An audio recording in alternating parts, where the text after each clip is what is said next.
guys, first of all, this is really cool to see that you guys have been organizing and remain organizing, and that this thing continues to exist and change. And so, is it always a female artist that presents? Yes. Oh, what a cool little room I'm in. That's pretty neat.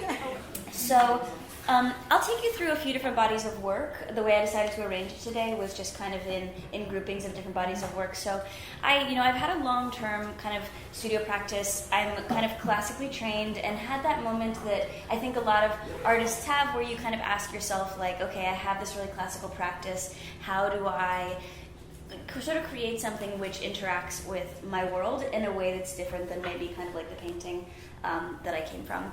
And so the thing that I thought of at the time was I really loved kind of New York City streets and the layers and the collages and the way that like you just kind of couldn't fake like what was happening outside in terms of like energy and randomness and chaos and inputs and like just this like sense of like, for me, what became very important very quickly was the idea of the democratization of the city walls. You know, I really started to work a lot at the time when, you know, New York was sort of hitting its first wave of everything being just so for sale in this really intense way where, you know, on the one hand, neighborhoods were revitalizing and coming back to life in a way that I think is worth celebrating, but in this other way, as we know, like the demographic shift of Brooklyn has been greater than I think anywhere in the world in the last couple of years, and there's just, you know, the way that kind of corporations are able to buy spaces, but like citizens that live in a place don't feel empowered to sort of participate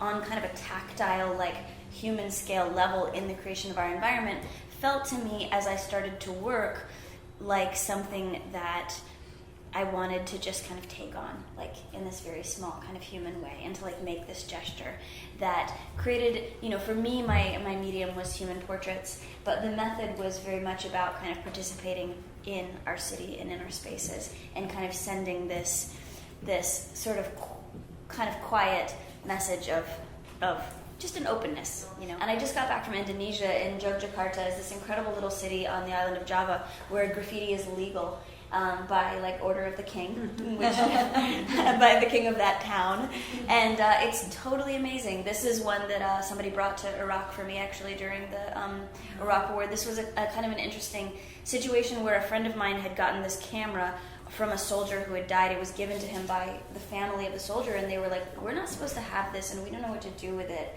and we just want somebody to have it. And he kind of did the same thing to me. He was like, we want somebody to have it.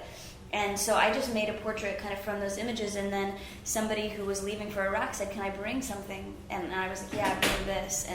And so they pasted it up, and it was just, you know, there's so many different kind of moments and stories that happen, and I'm blazing through, so I can't kind of get into all of the stories, but this one